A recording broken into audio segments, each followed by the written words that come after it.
ധ്രുവ് ജുറയിലും യശസ്വി ജയ്സ്വാളും സഞ്ജുവിന്റെ ദേഷ്യം കണ്ട് ഞെട്ടിയെന്ന് തന്നെ പറയാം.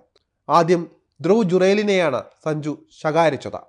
11ാം ഓവറിൽ അശ്വിന്റെ പന്തിൽ രജത് പാഠിദാറിന്റെ വിക്കറ്റ് അവസരം രാജസ്ഥാന് ലഭിച്ചിരുന്നു. എന്നാൽ ധ്രുവ് ജുറേൽ അനായാസ ക്യാച്ച് ബൗണ്ടറി ലൈനിൽ നിന്ന് പാഴാക്കുകയായിരുന്നു. അശ്വിൻ നിരാശയോടെ തലയിൽ കൈവച്ചപ്പോൾ സഞ്ജു കലിപ്പൻ നോട്ടത്തോടെയാണ് ജുറേലിനെ വിറപ്പിച്ചത്. സാധാരണ സഞ്ജുവിൽ നിന്ന് ആരും പ്രതീക്ഷിച്ചിരുന്നില്ല. ജുറേലിന്റെ ഫീൽഡിംഗ് പൊസിഷൻ മാറ്റി ദേഷ്യത്തോടെയാണ് സഞ്ജു പ്രതികരിച്ചത്.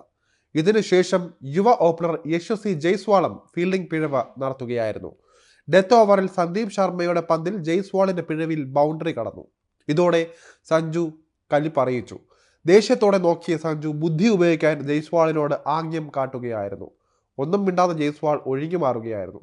നമുക്കറിയാം, കഴിഞ്ഞ മത്സരത്തിൽ രാജസ്ഥാനെ സംബന്ധിച്ചിടത്തോളം ഓരോ റണ്ണും സേവ് ചെയ്യുക അനിവാര്യമായിരുന്നു.